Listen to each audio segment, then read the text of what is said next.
तो कारोबारी हफ्ते के आखिरी दिन में हम पहुंच चुके हैं। नमस्कार, स्वागत है आपका ट्रेडर्स डायरी में, जहां पर हम आपको 20 दमदार ट्रेडिंग और साथ ही इन्वेस्टमेंट आइडियाज भी देते हैं।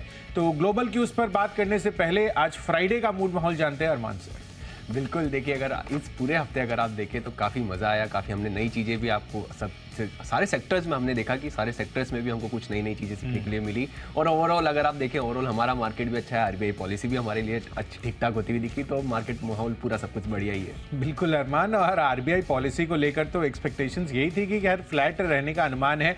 हालांकि कल थोड़ा सा बाजार पॉलिसी के बाद सुस्ती के मूड माहौल में आता हुआ नजर आया। हो सकता है कि एक प्रॉफिट बुकिंग का भी मूड माहौल बनता हुआ दिखे, पर कहीं ना कहीं अब आप देखिए नए हफ्ते की जो वीकली एक्सपायरी होती है उसकी शुरुआत हो गई है, और कहीं ना कहीं अभी जो मूड माहौल बन सकता है, हो सकता है कि फ्रेश लॉन्ग्स भी आपको काफी सारे सेक्टर्स और स्पेसेस में बनते हुए नजर आए।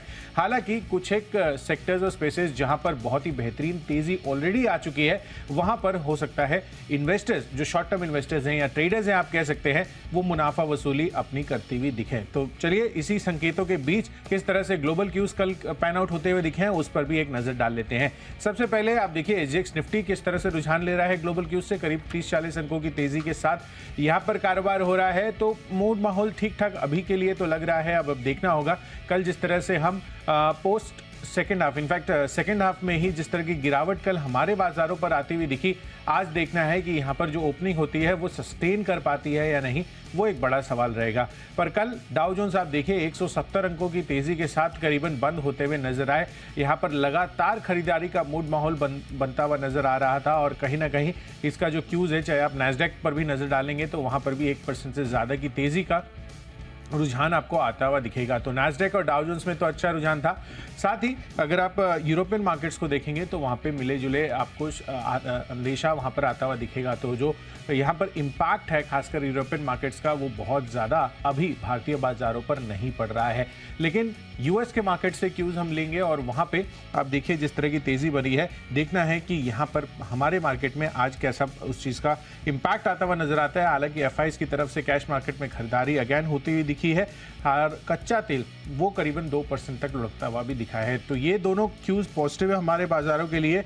तो देखना है कि यहाँ पर आज हम किस तरह से ट्रेड करते हुए दिखते हैं। चलिए इसी संकेतों के बीच अपनी पारी की शुरुआत कर लेते हैं, और यहाँ पर सबसे पहले जो कैश सेगमेंट की कैटेगरी होती है हमारी, उस पर हम चर्चा करते हैं। तो कैश सेगमेंट में अरमान कौन सा पिक है आपका? देखिए कैश सेगमेंट में वाला स्टॉक लिया है। अगर आप देखें टोल कलेक्शन, अगर आप देखें रेगुलरली यहाँ पर आपको दिखा है कि अच्छा ही टोल कलेक्शन आता हुआ दिखा है, और उस स्टॉक का यहाँ पर एक अपडेट आता हुआ दिखा है। आईआरबी इंफ्रा की बात कर रहा हूँ मैं। यहाँ पर अगर आप टोल कलेक्शन देखें मई महीने का लगभग 20% के आसपास जो है बढ़ के आता हुआ दिखा है। लगभग 340 करोड़ से जो बढ़कर है वो 410 करोड़ के आसपास आता हुआ दिखा है। और लगातार अगर आप देखें कि टोल कलेक्शन जो है, जब से आप नए रूल्स और रेगुलेशन लगातार जो आते हुए जा रहे हैं, वहाँ से अगर आप देखें टोल कलेक्शन में लगातार इंप्रूवमेंट भी होता हुआ जा रहा है। और ये टोल कलेक्शन का इंप्रूवमेंट हमारा इकोनॉमी की बिजनेस का एक इनडायरेक्ट पैरामीटर्स भी अगर आप देख सकते हैं, उस हिसाब से ये स्टॉक जो है काफी इंटरेस्टिंग हो जाता है। टारगेट रखेंगे 29 का और स्टॉप लॉस रखेंगे 27.6 का। बिल्कुल, तो रोबस्टनेस आपने वर्ड यूज किया, रोबस्टनेस से ही मैं रोबस्टा पे अब आता हूँ। तो यहाँ पर आपको ध्यान रखना है, क्योंकि अब आप देखिए चाहे आप ब्लैक कॉफ़ी पिए या फिर नॉर्मल मिल्क वाली कॉफ़ी, बट कॉफ़ी के दामों में बहुत तेज़ उछाल आता हुआ दिखाया है। कल के सत्र में यूएस के मार्केट्स में ही हम देखें तो करीबन 5% तक की दमदार तेज़ी वहाँ पर बनती हुई दिख रही है। और ख़ासकर यहाँ पर रोबस्टा कॉफ़ी जो है रिकॉर्ड हाई $2700 प्रति टन का यहाँ पर ये करते हुए दिख रहे हैं, जिसका इम्पैक्ट आपको काफ़ी सारे जो कॉफ़ी वाले शेयर हैं अरमान, उस पर आज आता हुआ दिख सकता है। इसी वजह से मैंने कैश सेगमेंट में सबसे पहले स्टॉक चुना है सीसीएल प्रोडक्ट्स का, जहां पर आपको ध्यान रखना है। यहां पर बेहतरीन तेजी हो सकती है। इनफैक्ट यहां पर आप देखिए तो सबसे बड़ा ये इंस्टेंट कॉफ़ी एक्सपोर्टर है और प्राइवेट लेबल मैन्युफैक्चरर भी कंपनी जो है बड़े रूप में करती है। तो इसका इंडिकेशंस यही बनता है कि जब भी कॉफ़ी की कीमतों में आपको तेज़ उछाल आता हुआ दिखता है, सीसीएल प्रोडक्ट्स भी सेंटिमेंटली इस चीज़ का पॉजिटिव इम्पैक्ट आपको दिखाता हुआ नजर आता है इनके स्टॉक प्राइसेस में। और इसीलिए सीसीएल प्रोडक्ट्स खरीदारी करनी है 650 रुपए के टारगेट के लिए। 624 रुपए आपका बनेगा स्टॉप लॉस। चलिए आगे बढ़ते हैं और अब देख लेते हैं डेरिवेटिव स्पेस पर कौन से स्टॉक्स हमने चुने हैं। डेरिवेटिव स्पेस में सबसे पहले मेरी तरफ से है बलरामपुर चीनी का काउंटर। तो कॉफ़ी पीनी है, अब आप ब्लैक कॉफ़ी पीते हैं तो बात अलग है, पर अगर आप मिल्क वाली कॉफ़ी पीते हैं और विद शुगर लेते हैं तो यहाँ पर शुगर का इम्पैक्ट भी देखने को मिल रहा है। अब इस चीज़ में बलरामपुर चीनी इसलिए चुना है क्योंकि जो आइस रॉ शुगर है, इंटरनल कॉन्टिनेंटल एक्सचेंज पर जो रॉ शुगर है उसका जिस तरह से रिबाउंड होता हुआ दिखा है पिछले 7 हफ्तों के लोज से, वो कहीं ना कहीं इनके लिए काफ़ी ज़्यादा पॉजिटिव का और कारगर साबित हो सकता है। कल भी मैं देख रहा था तो यूएस मार्केट्स में भी जो शुगर की कीमतें हैं वहाँ पर भी ऑलमोस्ट इक्विवेलेंट टू जिस तरह से कॉफ़ी के प्राइसेस 5% से ज़्यादा चलते हुए दिखे हैं, यहाँ पर भी वैसा ही रुझान हमें देखने को मिला है। तो बलरामपुर चीनी इस वजह से यहाँ पर आपको खरीदारी करने की राय है मेरी तरफ से। आज आपको जो टारगेट रखना है वो करीबन 410 रुपए का होगा, पर स्टॉप लॉस भी 392 रुपए का आपको नहीं भूलना है। 397-98 रुपए के आसपास की प्राइसिंग रही है। तो फ्यूचर्स कैटेगरी में बलरामपुर चीनी पर आज आप ट्रेड करके चल सकते हैं। देखिए फ्यूचर्स में जो मैंने स्टॉक लिया है वो है हिंदुस्तान एरोनॉटिक्स लिमिटेड, क्योंकि अगर आप देखें यहाँ पर जो है शेयर विभाजन के जो प्रस्ताव पे विचार किया जाएगा 27 जून को जो है वहाँ पर बोर्ड बैठक में शेयर विभाजन पर जो है उस पर विचार किया जाएगा। इसलिए और ये खबर अगर आप देखें तो वैसे ही अगर आप डिफेंस सेक्टर में देखें तो लगातार जो है आपको बढ़िया जो है मोमेंटम आता हुआ दिख रहा है। तो हिंदुस्तान एरोनॉटिक्स लिमिटेड जो है वो यहाँ पर बाय करेंगे, टारगेट रखेंगे 3620 का और स्टॉप लॉस रखेंगे 3475 का। ऑप्शंस के हिसाब से जो मैंने स्टॉक चुना है वो है अपोलो टायर इसलिए क्योंकि अगर आप देखें यहाँ पर अगर आप रबर की कीमतों में तो लगातार आपको थोड़ा इंप्रूवमेंट आता हुआ दिख रहा है। इसलिए जो मार्जिन्स हैं आप देखें इन सभी सेगमेंट के इंप्रूव तो होते ही जा रहे हैं। और अगर आप टेक्निकली भी देखें तो कंपैरेटिवली यहाँ पर चार्ट जो है बढ़िया दिख रहा है। इसलिए कॉल ऑप्शन जो है वो बाय करेंगे 395 का, जो कि आपको 9.95 के आसपास का मिल रहा है। टारगेट रखेंगे 13 का और स्टॉप लॉस रखेंगे 9 का। चलिए, तो बिल्कुल यहाँ पर फोकस कर चलना है। ऑप्शन कैटेगरी में खरीदारी करने की राय आ रही है अरमान की तरफ से। चार्ट्स पर बेहतरीन तेजी यहाँ पर बन रही है। चलिए, मेरी तरफ से है यहाँ पर आईटी काउंटर LTI माइंडट्री पर यहाँ पर करनी है आपको बिकवाली। दरअसल अगर आप पिछले 2 दिनों से देखेंगे तो आईटी स्पेस पर थोड़ा सा दबाव आता हुआ दिख रहा है। ग्लोबल संकेतों पर भी अगर हम एक नज़र डालें तो वहाँ पर भी वीकनेस है। इनफैक्ट कल के दिन में तो LTI माइंडट्री का चार्ट स्ट्रक्चर भी खराब था, करीबन 2% तक की गिरावट वहाँ पर आती हुई दिखी थी। एंड ओवरऑल आईटी पैक्ट पर भी दबाव था। अब इसका इम्पैक्ट आप देखिए, कल मैं देख रहा था कि पोस्ट मार्केट्स, हमारे मार्केट्स बंद होने के बाद जब यूएस मार्केट्स खुलते हुए दिखे थे तो उसके बाद शुरुआती दौर से ही यहाँ पर जो आईटी काउंटर्स हैं, इनके एडीआर्स हैं हमारी इंडियन आईटी कंपनी उसके, चाहे आप इन्फोसिस देखें या फिर विप्रो को, वहाँ पर आपको दबाव देखने को मिला था। और क्लोजिंग होते होते भी 2% से ज़्यादा की गिरावट इन दोनों ही स्टॉक्स के एडीआर पर आती हुई दिखी थी। तो मुझे लग रहा है कि जो मिड कैप आईटी कंपनियां हैं या फिर अब तो LTI माइंडट्री बड़ी कंपनी बन गई है मर्जर के बाद, तो कहीं ना कहीं LTI माइंडट्री कल का चार्ट स्ट्रक्चर वीक है और ओवरऑल सेंटीमेंट भी ग्लोबल स्तरों पर आईटी काउंटर्स के लिए कल के दिन में वीक होता हुआ दिखा है। तो शॉर्ट टर्म ट्रेडिंग पर्सपेक्टिव के हिसाब से LTI माइंडट्री आज आपको बिकवाली करनी है। 4810 रुपये at the money put option है, करीबन 160 रुपये पर अवेलेबल है। खरीदारी कर चलिए इसके पुट ऑप्शन में। और जो आपको खरीदारी करनी है 400, यहाँ पर जो टारगेट बनेगा 220 रुपये का होगा, पर स्टॉप लॉस रखना है आपको 125 रुपये। बढ़ते अपनी अगली कैटेगरी जो है टेक्नोपेक, और टेक्निकल चार्ट्स पर कहाँ ब्रेकआउट आ रहा है अरमान? देखिए टेक्निकल चार्ट पर जो मैंने स्टॉक चुना है वो है, अगर आप देखिए बायोकॉन, क्योंकि वो टेक्निकल स्पेसिफिकली नहीं है, टेक्निकल और खबर उसके दोनों के साथ में है। तो अगली कैटेगरी भी आपने इसी में शामिल कर लिया? नहीं, ये थोड़ा कॉम्बिनेशन वाला दे दिया है, क्योंकि जब थोड़ा एकदम पूरा डेफिनेटली किसी एक चीज पर अगर आपको पूरा कन्विक्शन नहीं आता है, थोड़ा कंबाइन देख लेते तो पिक्चर थोड़ी बेहतर होती है। मैं देखता हूँ अक्सर आप चार्ट्स पर अपना फंडा व्यू तो दे ही देते हैं। जैसे आशीष फंडा में चार्ट दे देते हैं, मैं चार्ट में फंडा दे देता हूँ। देखिए तो बिल्कुल, तो अगर टेक्निकली अगर आप देखें तो बायोकॉन जो है यहाँ पर आपको खरीदारी करनी है। टारगेट रखेंगे 250 का और स्टॉप लॉस रखेंगे 239 का। और यहाँ पर अगर आप देखें एक खबर जो थोड़ी वो भी आती हुई दिखी है कि इनको जर्मन अथॉरिटी से बेंगलुरु फैसिलिटी को GMP जो कंप्लाइंस सर्टिफिकेट है वो भी जो है वो इनको मिलता हुआ दिखा है। तो टेक्निकली तो वो पसंद आ रहा है। अगर आप फंडामेंटल्स के हिसाब से देखें तो फंडामेंटल्स के हिसाब से जो स्टॉक पसंद है वो है HDFC लाइफ, क्योंकि अगर आप देखें ये लाइफ स्पेस की, अगर आप टोटल आप इंश्योरेंस लाइफ इंश्योरेंस स्पेस की बात करें वही काफ़ी अंडर पेनिट्रेटेड है। अगर आप कुछ एक इस सेक्टर की आप सभी कंपनी की बात कर लीजिए, सिर्फ अगर एक ही कंपनी नहीं, इस सेक्टर की अगर आप सभी कंपनियों की बात करेंगे तो ये सभी कंपनियों में आपको काफ़ी जो बड़ा जो है वो आपको ग्रोथ जो है वहाँ पे आता हुआ दिखेगा, क्योंकि ये स्पेस ही इतना जो है अंडर पेनिट्रेटेड है। अगर आप HDFC लाइफ की स्पेसिफिकली बात करें, जो हमारे देश में जो प्रोटेक्शन गैप है वो काफ़ी ज़्यादा है। Total number of life insurance policies की बात करें वो भी कंपेरेटिवली आपको दिखेगा कि काफ़ी कम होती हुई दिखी है। तो ये स्पेस में लगातार आपको कुछ समय के लिए, अगर कुछ 4-5 साल के लिए अगर किसी एक इस सेक्टर में पूरा निवेश करना है, उनके स्टॉक्स में अगर आपको निवेश करना है तो वो हो जाता है HDFC लाइफ। तो इसलिए HDFC लाइफ में खरीदारी करेंगे और टारगेट रखेंगे 720 का। चलिए, तो HDFC लाइफ एज अ फंडा पिक यहाँ पर आपको ध्यान में रखना है। 720 रुपए के टारगेट्स आप दे रहे हैं अरमान, तो डेफिनेटली मौजूदा भाव से काफी सिग्निफिकेंट अपसाइड अरमान एक्सपेक्ट करके चल रहे हैं कि HDFC लाइफ में आपको तेजी देखने को मिल सकती है। तो चलिए, HDFC लाइफ फंडा पिक अरमान ने सजेस्ट किया, पर मैं फंडा पिक अपनी बताऊं उससे पहले टेक्निकल चार्ट से यहाँ पर आपको फोकस करना है। और मुझे परसिस्टेंट सिस्टम से ये लग रहा है कि आज बड़ा बिकवाली का कैंडिडेट बन सकता है।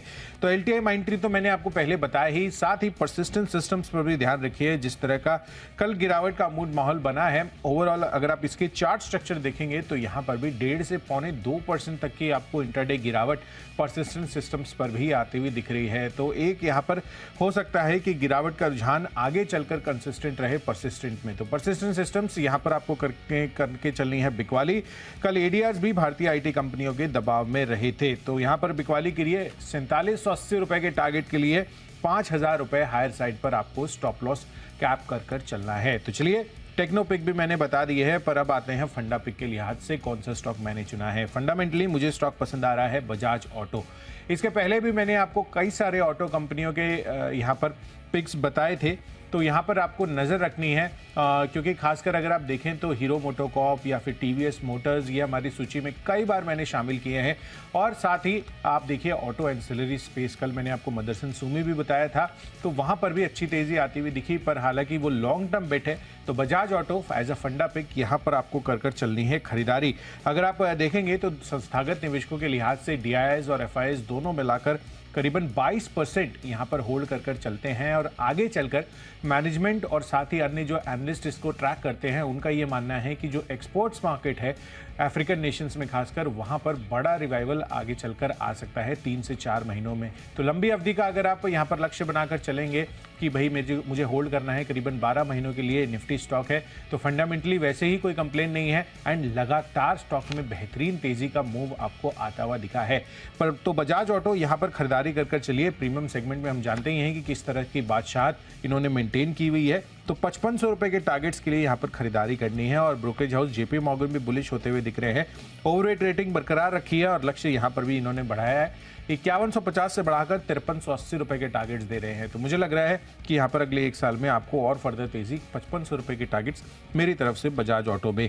चलिए, फंडा पिक तो मैंने आपको बता दिया है, पर आप लेवल्स नोट करने के लिहाज से फंडा पिक में HDFC AMC पर अरमान कौन से लेवल्स हैं, और क्या अगर आपको और कोई एडिशनल तर्क है तो आप बताएं। जी बिल्कुल, स्टॉक जो HDFC लाइफ है, अगर आप देखें HDFC लाइफ के अगर आप लेवल्स एक बार नोट कर लें, मौजूदा भाव अगर आप देखें 600 के आसपास का चल रहा है। जो टारगेट है वो आपको 720 का है। तर्क सिमिलर है, जो मैंने अभी आपको कहा कि ये लाइफ इंश्योरेंस स्पेस ही पूरा अंडर पेनिट्रेटेड स्पेस है। आपको लॉन्ग टर्म में जो ये growth story regularly pan out होती हुई दिखेगी हमारी तरफ से, दोनों तरफ से। एक तो पॉलिसीज, जो जितनी नंबर ऑफ जिनको पॉलिसीज लेना है वो भी कम है, और जितने अमाउंट के लेना चाहिए वहां पर भी कम है। उस हिसाब से HDFC लाइफ एक बहुत बढ़िया लॉन्ग टर्म का बैट बन जाता है।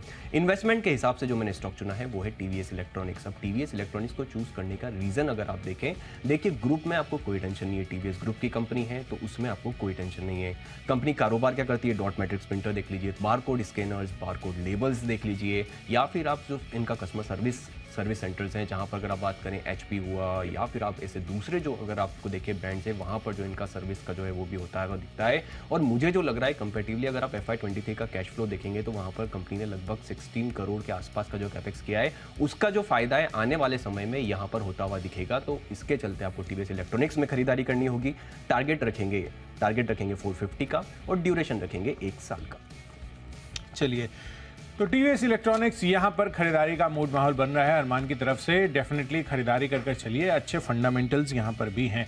तो चलिए, इसी के साथ साथ मेरी तरफ से इन्वेस्टमेंट पिक है JSW स्टील का। तो इनफैक्ट अगर आप कमोडिटी स्पेस की बात करें तो वहाँ पर मैं बहुत कम बेट्स लेता हूँ, क्योंकि यहाँ पर वॉलेटिलिटी बहुत हाई रहती है। पर फंडामेंटल क्यूज जो बनते हुए दिख रहे हैं खासकर चीन की तरफ से, वो मुझे अच्छे लग रहे हैं। इनफैक्ट आपने देखा कि यहाँ पर जो कार्स की कल बिक्री आती हुई दिखी है, 28% मई महीने में जो रिटेल बिक्री है यहाँ पर चाइना में बढ़ती हुई नज़र आ रही है। और अगर आप देखें तो कोई भी कार का अगर आप 60% कॉस्ट देखेंगे तो वो स्टील ही रहता है। तो एक्सपेक्टेशंस यही हैं कि आगे अगर ये जो एंड कंज्यूमर्स हैं उनकी डिमांड इंटैक्ट रहती है चाइना में, तो चाइना वैसे भी बहुत सबसे बड़ा प्रोड्यूसर्स और कंज्यूमर्स मेटल्स का है। तो कहीं ना कहीं जेएसडब्ल्यू स्टील उस चीज़ में काफ़ी कारगर साबित हो सकता है as a counter, as a bet, और इसी वजह से मुझे लग रहा है कि यहाँ पर खरीदारी कर चलनी चाहिए।